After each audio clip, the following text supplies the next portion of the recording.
who are comfortable and safe being themselves, being who they are, loving who they love, doing more than just accepting one another or tolerating one another, but embracing our differences and celebrating our similarities. And it's a place like Pride that can allow that to happen. But what I'm here to say is that one weekend a year isn't enough. We shouldn't have to wait for one weekend for us to be able to be safe, be who we are, and feel comfortable. We do have a lot of people working hard trying to improve the environment for LGBT citizens, because it can be pretty lonely in this beautiful state of Idaho for its LGBT citizens. Down at the State House, we have a bunch of people working hard to get some new legislation passed. All we're trying to do is get 4 words added to Idaho's Human Rights Act, which protects Idaho citizens on the basis of race, religion, gender, age. We're trying to get sexual orientation and gender identity added.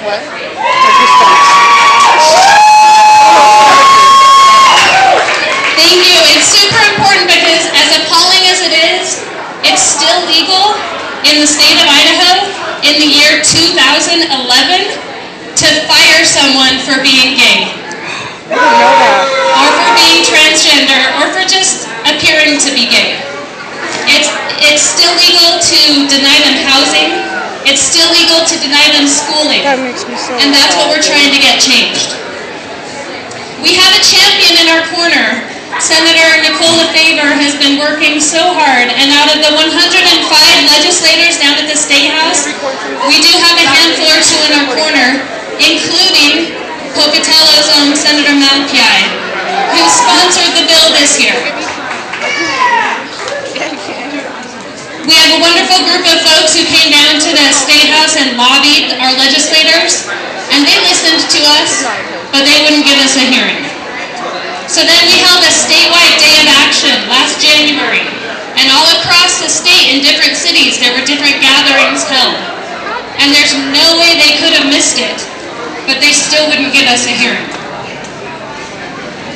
We had over 100 businesses sign on to support this bill being passed, this amendment to the Human Rights Act. They wanted to endorse it because it was important to them that their employees feel safe at work, that they won't have to fear being fired just for being gay or transgender. And they still wouldn't hear us, even with over 100 businesses. They told us they don't think discrimination actually happens.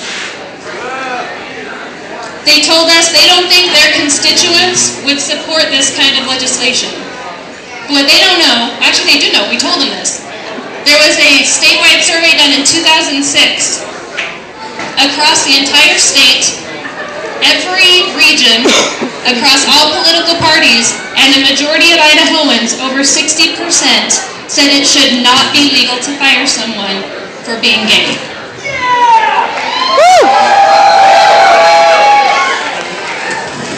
So we took it a step further and we started a sticky note campaign.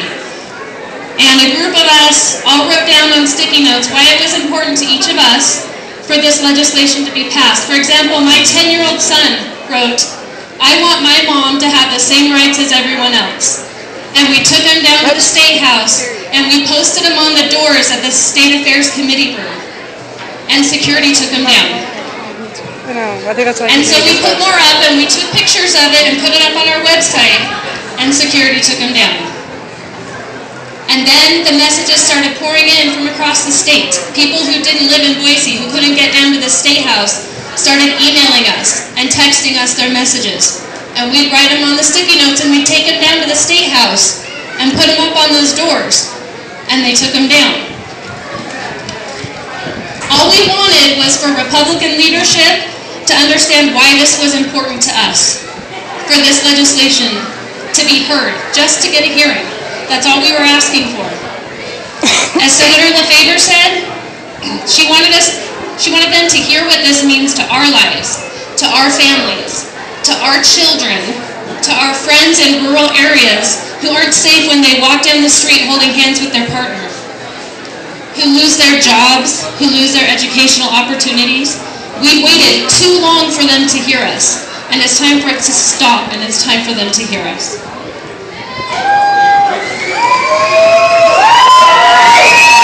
I'm really gonna cry. So we made some progress this year. We have. But even after this year, our friends down at the State House are in a pretty isolated position. And we know there's strength in numbers. And we need all of you. We need your voices. We've already been meeting this year, and we decided we're going to kick it up a notch.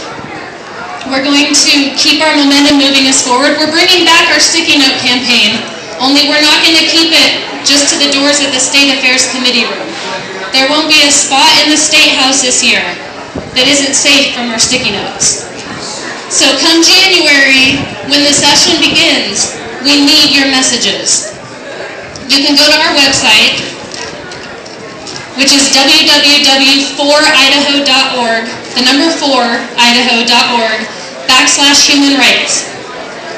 And it lists exactly who to send your messages to, who to email them to, who to text them to. We need more businesses.